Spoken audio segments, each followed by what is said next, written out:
Hey, this is Joel Oney at the J Money Studio in the heart of the Buckeye State. And I want to personally welcome you to today's episode of the Steel Kings podcast with my good friends Jared Ledford and Eric Olson, better known to you as the Steel Kings. Be sure to check out jmoneyllc.com for financing solutions for your buildings. And now, let's get back to the Steel Kings podcast. Hey guys, this is Jared with the Steel Kings podcast. Wanted to let you know that today's episode is part 2 of a 2-part episode. Go back to last week for part 1. We hope you enjoy part 2. So at the end of the day, it really comes down to, for my guys, where the building's coming and where it's going. And we just try to stick with that as our rule of thumb, because if there is a problem, which more often than not, there's not. I mean, we sell a lot of buildings here.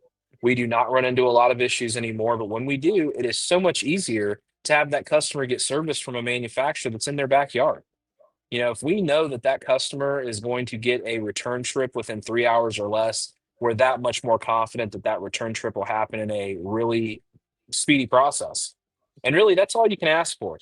People are understanding if you don't overpromise and underdeliver. If you're sitting there and you're selling metal buildings, chances are, I don't care what a manufacturer says, they're not going to have your building done in 2 weeks. I just don't.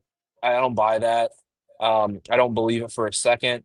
I always tell my customers it's going to be 6 weeks or less once I get a site picture. And I don't care if they're telling me 4 weeks, 3 weeks, 2 weeks, it's 6 weeks or less once I get a site picture. And I don't start that timer until you get me that site picture. And again, not all the manufacturers require site pictures, but I can tell you, the second you sell a building and they go out to install it and they can't because there's something going on, is the first time you'll remember what I said, 6 weeks or less once I get a site picture. I help the customer set that up. I send the site picture over to the manufacturer and we work together to get it on the schedule. And I think a lot of what you get on the steel side is you get what you get and you give what you give. And when you're talking to a manufacturer, if you're giving them, hey, I've got your order form filled out perfectly, I've double checked the price, I've made sure that everything is up to your exact expectations. And by the way, I'm going to keep in contact with my customer, make sure the process is smooth. Please let me know if something changes on your end. If there's something with their drawings, if there's something with the process, please let me know so I can step in and kind of keep that going. A lot of guys these days, Shannon, will advertise a building online. Let's say the building's $20,000. Let's say the average down payment at 20% is going to be about $4K. And they'll say, hey, today I'll take $1,000 and I'll sell the building. And I can tell you that kills everybody. That kills everybody. It's the race to the bottom. It devalues the product. It makes everything worth less than it actually is. And at the end of the day, now you're going to be the guy that's giving out $1,000 down payments. And not that that's not great. If you're a single man sitting in your basement or sitting in your house and you're selling metal buildings, again, more power to you. But think about what money you lose on the next deal. Not everybody needs $1,000 down payment. That's a promise. Now, there are people out there who will absolutely fight tooth and nail to get the cheapest price. And you're not going to overcome those guys. You're either going to sell them at a discount or you're going to let them walk. But at the end of the day, we all have to work together to bring the standard level up a little bit. And I think that jumps back to what you said, Shannon. I mean, I think that you have so many dealers out there. If manufacturers are truly dealing with a 10%, 90% split, the 10%, the most talented, sell 90% of the product. What about the 90% who sell 10%? What about the bottleneck that causes? What about the customer service issues it causes? Think about that. What's your thoughts on that one? Yeah, man, I see that happen, especially I like to joke around all the time about, sheds with shed guys and say, let me guess, what's your dealer network look like? You got 50. So probably your number one and your number two guy are always competing, or gal, are always competing for number one. And then you probably got like players 3 through 10 that could be maybe somewhat movable. They're kind of like, 3 could move down to 6 and 6 up to 3 and 10 might move to 6 or vice versa, whatever. You typically see that. But then you've got like 40 that you wouldn't know the difference from one to the other, and probably 2 or 3 of them that you should have let go of, that you've just been struggling to let go of as a dealer for 6 months because you're such a good person.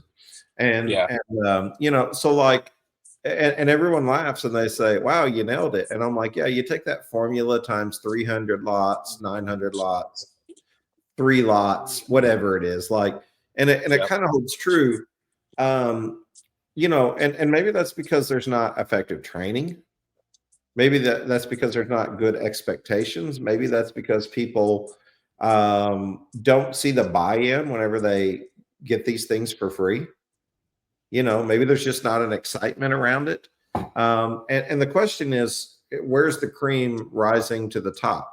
Like, who are the ones who are losing a sale to one of those occasional guys who say, I just want to sell a building a month and I'm good. And they get in there and they sell it and they give away whatever they got to give away to get it sold because they're happy with that. And they made their extra $1,000, and they're good. Right. Versus a professional. That's why we started, the Steel Sales professional page. Now, the whole idea is to be professional, and sales is a professional career nowadays. There was a time where you got into marketing and then all of a sudden you would fall into sales, but you didn't go to school for sales. No one typically wakes up and says, I want to be a salesperson today, or talks to their guidance counselor about, I want to sell things. I want to sell ideas, service, products, whatever it is. It's kind of something you fall into in most situations. And that's definitely the case with steel sales. You usually got a rep that comes around and they find a nice half-acre lot, a high traffic count. They're like, let me check these guys out. And they seem like decent guys. Hey, we'll give you 3 or 4 displays, free, no cost. And all you got to do is do this and you get to make this much money, 10, 15%, whatever it is.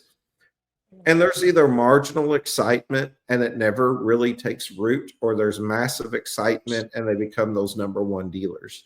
And they're gambling. They're gambling on, you never know what you're going to get, but it doesn't hurt to have this out there because it's exposure.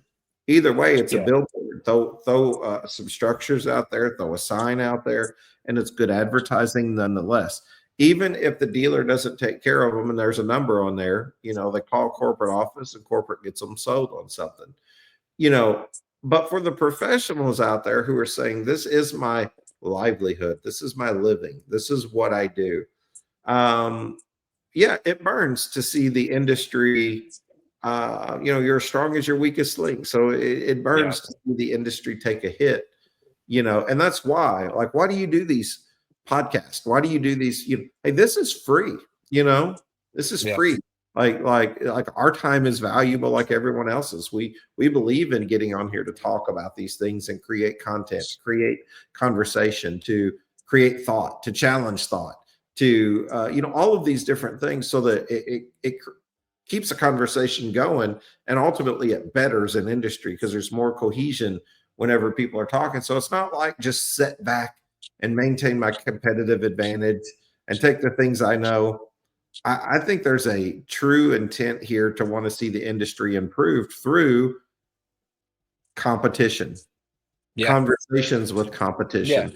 I always say, everyone I compete with in this, if there's a company I compete with in this industry, they always have an open invite on the podcast. You know why? Because I'll never be in a position to say, I've told them they can't come on or they can't advertise. You know what I mean? Like, I invite the difficult conversations as long as they stay constructive. My mom used to tell me, quit raising your voice and raise your argument, right? Have a better conversation. We don't have to just get loud and mean. We're selling sheds and steel buildings. We're not in gangs. You know what I mean? Like, we can have good, hard, productive conversations that ultimately lead for a better industry and a better experience for your dealers and a better experience for your customers when we come together for conversations. So, my thought is, like, when and who do we talk to about those things? Hey, when do we stop just throwing some steel buildings on a random lot and hope that the guy's a winner? What if we invest in those 10% selling 90% instead of the 90% selling 10? I don't know, just a thought. But hello, Shed Sellers. Did you catch the latest Real Work Labs interview with George Converse? If not, don't miss this value-packed episode. Head to Shed Geek's podcast YouTube and search Real Work Labs. George and the Real Work Labs crew are riding the wave of Google's latest updates, taking your digital presence to the next level. We're tech artisans crafting your neighborhood brand voice for shed sellers like you to stand out, gain trust, and get found online. Our software will easily capture your work snapshots, videos, weave your craft's story, and get reviews all in one virtual experience. Our innovation goes beyond getting found for your business location, rather getting found for your work locations. Reviews intertwine with their corresponding job sites. When potential customers seek local expertise, you're the proven solution they'll find. It's high time to map your reviews and showcase your beautiful work in a meaningful way that builds trust in customers' neighborhoods. Ready for the journey? Visit shedgeek.realworklabs.com or call George today at 480-787-7575. Real Work Labs, elevating your trust, increasing your conversions, and getting you found where you work in the neighborhoods you serve, one shed at a time. For me, I don't know if it comes to a hard answer, Jared. A lot of times I'll leave it right there. I think conversation and, constructive feedback leads to collaboration, right? Down the road, there might be 2 or 3 bigger dealers that might want to talk to Dayton Barnes about doing something on a real national level. Yeah. I think that's a collaboration that could happen, because what we have right now is we have these quasi big dealers, right? Dayton Barnes is probably in a very high percentage of that. But when you really look at the gross sales and you look at how much we move the needle, we're not any much bigger than probably another dozen or 2 dozen dealers across the United States. We just advertise well, we're professional, and we're good at what we do. But I think for me, for the dealers to really start to have some power here, they either have to get together and collaborate on how they're going to better their own situations. Unions come to mind and all that kind of stuff. We're a bunch of independent contractors. We're a bunch of just, hard-nosed building slingers and shed slingers. We're not going to be able to get much done that way. But if we got together and collaborated, we might be able to be a dealer network that then would have more power to go to a manufacturer and say, look, we're gonna work together. We're gonna lock arms and we're gonna work together. And you know what? I'm gonna cover over here, they're gonna cover over there, and they're gonna cover these parts. The problem that we've had, W-2 to 1099 and 1099 to W-2 back and forth. And if you're sitting out there and you're working with independent contractors on a dealer lot, what you're gonna find, and if you haven't already seen it, you will, they'll leave and they'll go do their own thing, and they'll be selling for $1,000 down payments. Don't you worry. You will absolutely create your own demise. And we've seen it. I mean, I can tell you right now, we've experienced it here firsthand. We've had 1099s leave over the years, and they go start their own metal building business, and we wish them well. We've never once, even though we probably could have, for using imagery and using our likeness and using exactly what we use, we have never, ever gone after an independent contractor for trying to do their own thing. Now, what we found more often than not is it is a canned, less than version of Dayton Barnes. They try to take 1 or 2 things they like about it and then make it their own. And what we end up finding out is customers end up coming back to Dayton Barnes. That's what we find, is because, if you've worked with Dayton Barnes for a year, let's just say anybody, you've worked with a dealer for a year, your likeness, your branding, your Facebook, your marketing, something out there says you were with Dayton Barnes or with a different dealer. And no matter how hard you work to expel that, the bigger dealers tend to always win out on that. But they will come after you, your own people that you trained and taught how to do it. And it happens not just in steel buildings, but in shed sales too. Yeah, you're kind of hitting on something that is a very near and dear to my heart kind of experience that I've had in the industry. My buddy Dylan, massive talent, very successful inside of marketing even before We got specific to the shed industry, and I'll let the cat out of the bag here. I'm sure some of my shed listeners listen to on Wednesdays, listen to this episode or these episodes too on Monday. But I mean, like it was real simple. Like me and them were working together, and I lost a different partner that I had, and that stinks, and I hate the way that it happened, and it just is what it is. People make choices, and you learn to adjust and deal with those. But it's so interesting, like I remember Dylan saying, like, man, I can't get anywhere with these guys. Like, I don't know what it is. Come on the podcast. I've had other advertisers come on. I come on, people, I've had some tell me, man, you make up half of my sales in advertising. I have others say, man, I didn't get a lick from you.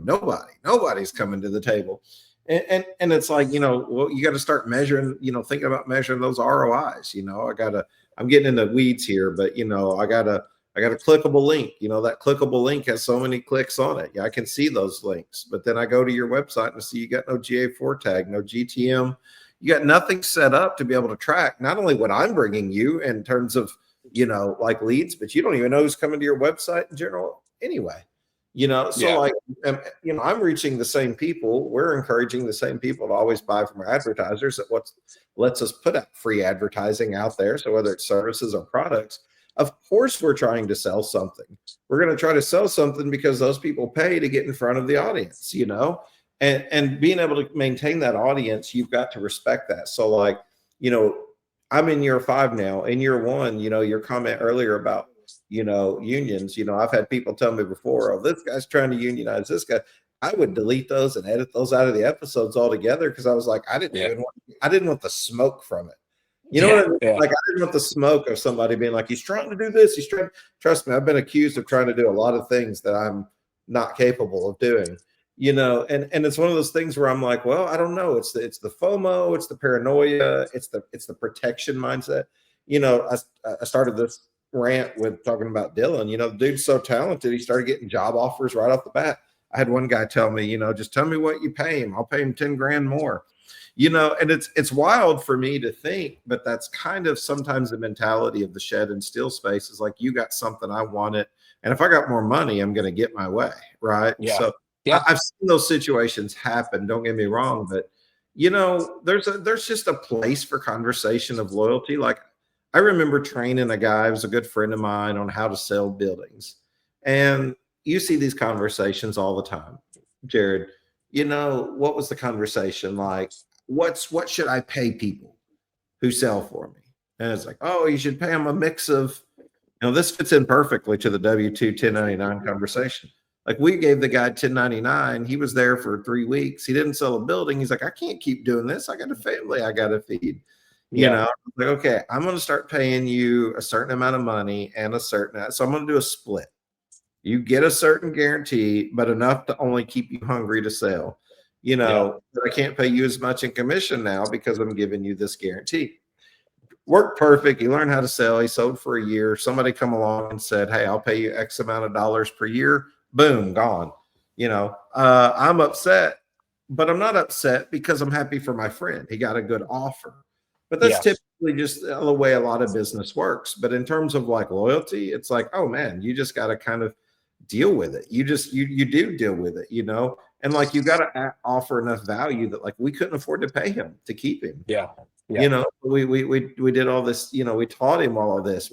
He was ready to quit. He was like, this industry stinks. I don't even want to be in it. I can't sell anything. Ain't sold nothing for 3 weeks. Became one of the best salespeople I saw. It's just a matter of like, I don't know, on that whole loyalty thing, and on the whole people working with people thing. Like, I always want to see people do better. I never want to hold anybody back for anything. But I think it's just, people are just trying to protect their investment. I think that's all it really boils down to. People, I heard a quote one time that said, people don't do things to you, they do things for themselves. And whenever you like acknowledge that, it takes a lot of pressure off of you to realize they're not doing anything to you. Being offended is always a choice. So they're doing things for themselves, and I think I just rest with that, at the end of the day. So I'm not sure if that lesson in psychology made it across, but that is a real conversation to even have on 1099 and W-2. What do I pay an employee whenever they come on? Am I paying workman's comp? Are they actually, W-2? Are they under my umbrella? Am I giving them enough to be hungry? Are they satisfied just coming in every day and punching the clock, doing the job, getting out of here and going to the ball game? I lost that luxury whenever I jumped into this thing full time, both feet first. Like I'm on the phone 8 hours a day. I don't do any of the work anymore. People say, you're doing so many things nowadays. You just need to, focus on one thing. And I'm like, without the sounding arrogant, first of all of these are successful. Our rent owns up 207%. Our marketing's up 187. The relationship with J Money has been excellent. What they're seeing in finance and doing, love those guys. E-commerce with Shed Hub now, the podcast on Mondays and Fridays. I mean, like you also got to remember it's not me. There's a team of, 60 people that I work with. Not 60 people that work for me directly where I just go and point fingers and say, get to work, but 60 people who are collaborators who know what to do and are willing to work together and rise above the fray to say, let's create a more conducive environment together and a better experience for our users. Yeah. Like revolutionary, Jared, revolutionary. It's just a matter of getting out of your own way and being willing to work with people to say, let's go seek the best possible solution for all of us instead of for one of us. Yeah. For all of us. I'm a testament of your ability to basically just engulf somebody with your spirit, engulf somebody with your motivation. You didn't have to reach out to me. We met in passing. It could have been a passing meeting moment, and then we could have never talked again. And I think what I liked about you is what you liked about me is I didn't immediately ask you for anything. And you didn't ask me for anything either. We just made that interaction. We had a really good, deep, heartfelt talk. And just from there, it's budded into this friendship that's now, we're working on owning a business together. We're working on doing all these things together. We're on a podcast now, and we're extending out through our nucleus, through our network. And now our nucleus is becoming attached to other moving parts. And that, I get asked the same question all the time. Well, don't you sell metal buildings? Well, yeah, I sell metal buildings. I sell sheds. I'm getting into pole barns. I do a podcast. Am I crazy? Probably. I don't sleep a lot. I'll be honest with you. I don't take any time off. I let Eric do the traveling for us. And I'm here pretty much every day grinding it out with the team. I jump in, I sell, I jump out, I lead gen, I jump back in. I'm working on the shed lot. I jump back out. I'm on a podcast with Shannon. I mean, this morning I was stapling sales sheets to the sheds a mile up the street from our sales office. I was out there pouring sweat. Matter of fact, here's my t-shirt as proof. I sweated through that thing. It's a hot day, brother. It's a humid, hot day. Hello, Shed and Carport industry. I'm Cord Cook, Chief Brand Strategist here at Shed Geek Marketing. Did you know that Shed Geek Marketing works with 45 shed companies and counting? And we are not slowing down in 2025. One of the neat benefits to working with Shed Geek Marketing is working with an agency as opposed to just an individual. When you work with Shed Geek Marketing, you have a team of professionals working diligently to ensure your success. From branding guidelines and brand books to websites, Google and Meta tag tracking that measures the traffic to your website and social media pages, CRM setup and full automation build-outs, lead funnel integration, and so much more. Worried about whether or not we can serve you? Don't be. Shed Geek Marketing works with manufacturers ranging from $1 million a year in sales up to $80 million a year in sales. There is no manufacturer too big or too small. Remember, marketing is an investment that should be making you money. That's why nearly 50 companies have decided to work with Shed Geek Marketing. So for more information, go to www.shedgeek.com and submit some basic information, and we'll reach out with a discovery call and patiently walk you through how we can best serve you. Thank you for your time and look forward to working with you. But I can tell you, I do a little bit of everything. Shannon does too, but it's the ability to again, have a conversation with somebody and take it somewhere to do amazing things. Um, I think we've got a really good point of view today, Shannon, brother. I want to finish up with you. We're going to pencil these in probably once a month. Me and the Shed Geek. We'll probably jump over to Shannon's podcast every once in a while. But, on the Steel Kings podcast, I think Shannon brings a unique flavor to our team. We want to get you in here with Eric. Eric is in, just so you guys know, Eric's traveling in Washington. He is out just moving and shaking. He sold a couple buildings on his trip, got a couple of pictures for us of buildings that we've sold out west, and was doing some really Beast good mode, work for man.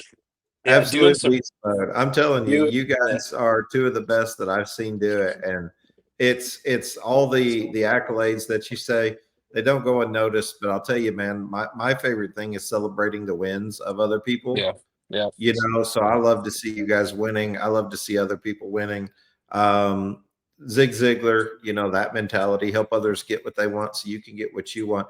We're not seeking riches, man. Like, we're yeah, seeking fulfillment and contentment. Like, that's my mindset, is to always be seeking, to fill my purpose, yeah, to fill my passions, to not get so content that you aren't hungry, but to not get so hungry that you lose who you are with yeah, others to gain what it is you feel like you want to achieve.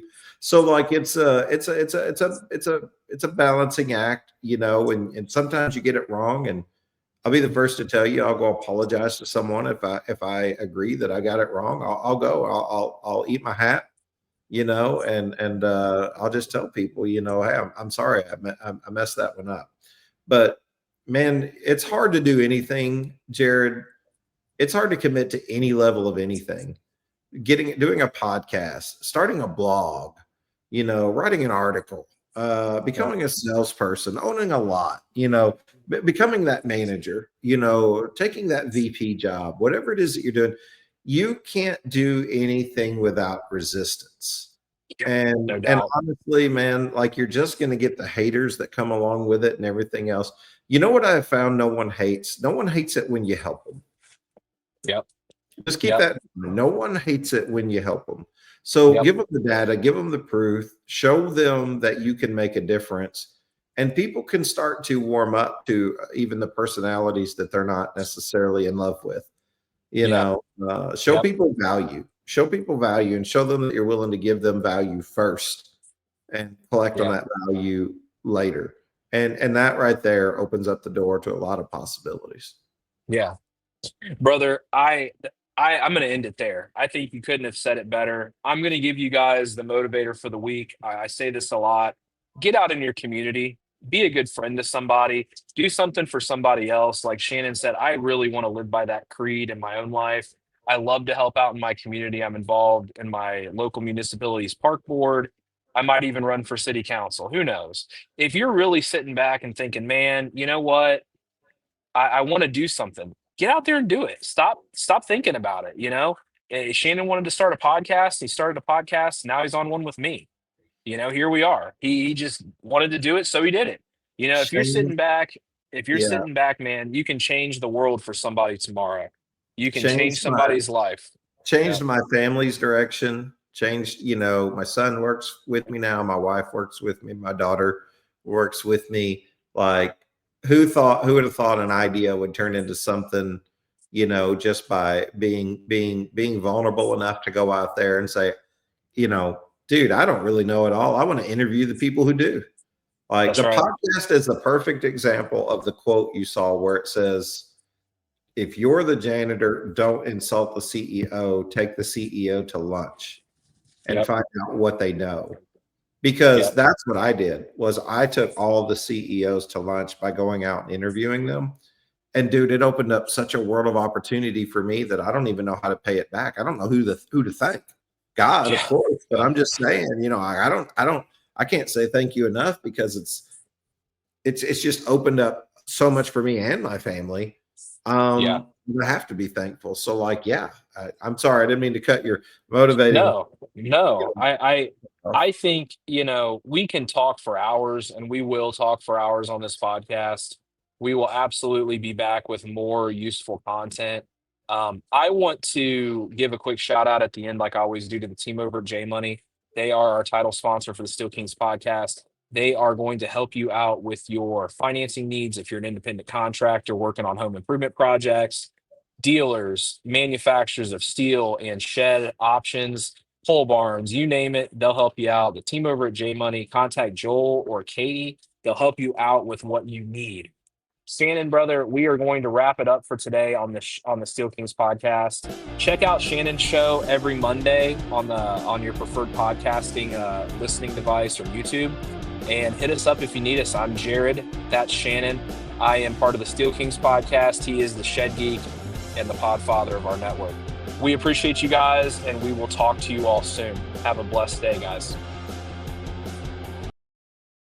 Before you go, the J Money team wants to thank you for listening to today's Steel Kings podcast. Remember, money is king. If you need a financing option on your portable wood sheds or steel buildings, we are here to help.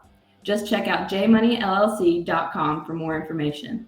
Don't forget to catch the next episode. We'll still be here. Have a great day.